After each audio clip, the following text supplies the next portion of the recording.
York Yankees are perhaps one of the few globally known baseball teams. To help reinforce their image, they took their World Series trophy for a tour in Asia. Wei Du caught up with them in Hong Kong, and she's here now. Wei?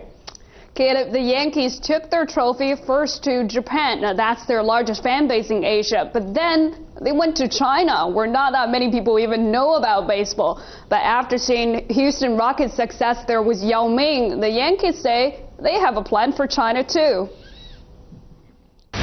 I guess our goal here is every kid all over the world, in many places, dreams, hey, one day I want to play in Yankee Stadium, one of the greatest sports venues ever, and that's what we want the dream of some kids in China to be. I was born and raised in China, and I gotta be honest with you, all the time I was there, I've never seen anybody playing baseball. Are you sure your effort is going to pay off in China? How long do you plan to stick around? It takes a long time to develop at the grassroots, but it may not take a long time if one day somebody somewhere in China, a young kid, comes up and realizes he can throw a baseball 97 miles an hour. He might be in the major leagues soon, and that would excite a lot of people. Right now, Japan is still your most mature market in Asia. Hideki Matsui has been the face of Yankees in Japan for many years. Now that he has left, what is your plan to fill that gap? Hideki Matsui was a great Yankee, World Series MVP. Very hard to replace, but we've lost some great American players, and they're Yankee fans.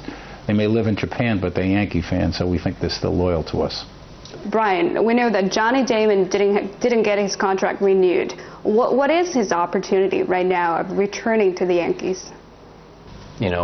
We determined that we're evaluated Johnny's abilities at this stage of his career at a certain level, and he is looking for a much higher level, and he's still out there looking for that level at this point. We wish him the best of luck, but we actually moved forward and had to complete our roster. So at this stage, I don't see it being possible for Johnny to return to the Yankees. A couple other high-profile players, Derek Jeter and Mariano Rivera, their contracts are up for renewal pretty soon. Have you guys started talking to them yet? We intend to have them to the very end, but there's a time and place for us to start that process, and we're going to play through the 2010 season, and then we'll at some point have discussions with their agents about the future, and they're not going to go anywhere. They're going to be Yankees for life, and we look forward to that, but the negotiations for their future employment with the Yankees will take place after the 2010 season. Not that I really know who these guys are, but as to China, the government usually only funds Olympic sports. Baseball is not. That's why Major League Baseball and its partners promised to build fields in China and train Chinese players for free in exchange for the government's support. Caleb. All right, Wei, thanks for that. Baseball used to be an Olympic sport, but they dropped it for lack of interest. Wei, Marshall, we like to have a little bit of fun on the show at the end sometimes. So a lot of our viewers might notice that Marshall is always wears a bow tie on the show, and we thought we'd take a look at bow ties from the past, famous bow tie wearers. Way back when Churchill might be one of the most famous bow tie wearer, and perhaps in a nod to Churchill, Franklin Roosevelt also wore a bow tie. There he is. There we got FDR. Winston Churchill, Harry Truman, not wearing a bow tie in the picture, but supposedly he wore one in a nod to Churchill and FDR. And then, of course, Karl Marx. You can't see it under the beard, but he was a bow tie wearer. And then in the food business, we've, of course, got the Colonel Sanders and Orville Redenbacher of popcorn fame. I guess some of them, maybe they were separated at birth. And in the film industry, of course, there was Bogey in his tuxedo, which is normally where you see people wearing the bow tie. Groucho Marx, Stan Laurel from Laurel and Hardy, some others come to mind. And here in Bloomberg, our most famous bow tie wearer is Matt Winkler. He's the founder of Bloomberg News. He created Bloomberg News 20 years ago. It's our 20th anniversary this year. And then here in Hong Kong, of course, we have got the Donald Tsung. So since we have all these bow tie wearers and you are a regular bow tie wearer, I wanted to know why this fashion choice? It's unusual in this day and age. Well, fund managers like to show themselves as being contrarians or just different from the crowd, so there's a symbolism of that, I think, but it's also a practical aspect. It's easier to carry it around. If you spill your soup on you when you're gesticulating loudly at a conference, you only ruin the shirt or get it washed, but a silk tie is ruined forever. So there's an economical benefit as well. So what about the Donald? Was that anything, being a Hong Kong resident, was that any inspiration at all? Well, I think probably Donald picked it up when he was studying in the UK, but since he was the aspiring top civil servant at the time when I was acting as an Asian strategist, I thought it was a good tease to wear my bow tie on television when he was being the topic of conversation, but it stuck.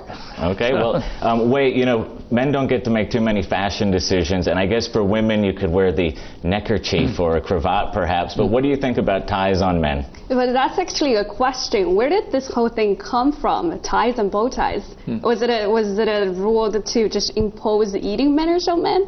I don't know, personally. Well, maybe I should look it up. Most of this fashion occurred about 400 years ago in the French court. In fact, that was the ties of that day looked more like bow ties, in fact. The idea of the long cravat actually emerged quite late in the 19th century and early 20th century. So the bow tie actually predates all this by a long, long time. In fact, as I was saying earlier, the bow tie arose right about the time high heels for women did, and both of them had a specific social purpose. That's what I heard. Actually, high heels also emerged in the French court. Initially, they were made for men, so they can wear them to show up the muscle of their legs. Oh, really? But then they realized it hurts, and then they said, let's give them to women. But like most things that men created for women, women took over and refined further. And so now heels are a power play women use against each other. Okay. Now, Marshall, some people don't favor the bow tie because it takes a little bit longer to tie than the regular tie. I don't even know how to do one. We brought one for you to challenge you. We got a minute left on the show. Well, I'll show you that it's as easy as tying your shoes. In fact, it takes less time than tying a necktie, except you can't slip it off your head as fast as you can a necktie. Really, if you don't look at them while you tie it, it's very, very quick. The problem is most people look in the mirror, they get confused by the fact you got this fat piece of thread in your hand. Instead, if you just pull it, twist it around, you have something of this sort. So you can see I've got a tie on top of a tie now. Okay, my theory was wrong. I thought it took longer to tie. I was going to challenge you to a race, but you would have beaten me, I think. We'll leave it at that, Marshall. Thanks a lot for joining us. We look forward to your colorful ties, seeing you on the show again. Wei, the Yankees, thank you for that. And this is Asia Confidential. We're finished for the day. Bernie will be back tomorrow, and he and we want to hear from you on AC. Send us an email at the usual, asiaconf@bloomberg.net. Bernie's back tomorrow. We'll see you then.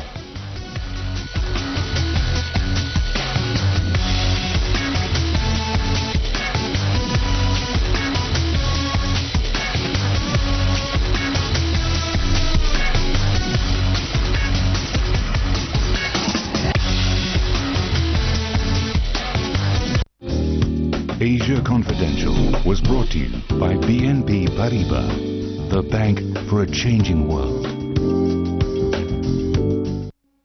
Central banks are printing more and more money. If you do not trade Forex with Interactive Brokers, please see our free quotes on your iPhone or BlackBerry. Compare them to your broker's quotes. Guess who has the better prices. Interactive Brokers, stocks, options, futures, Forex, bonds, worldwide from one account. This month on Bloomberg Television, as travel slumped in 2009, some airlines needed bailouts, others cut jobs and routes, some hotel companies froze expansion plans. Now, airlines and hotels are splurging on deals to win back tourists and business travelers. Will the industry rebound?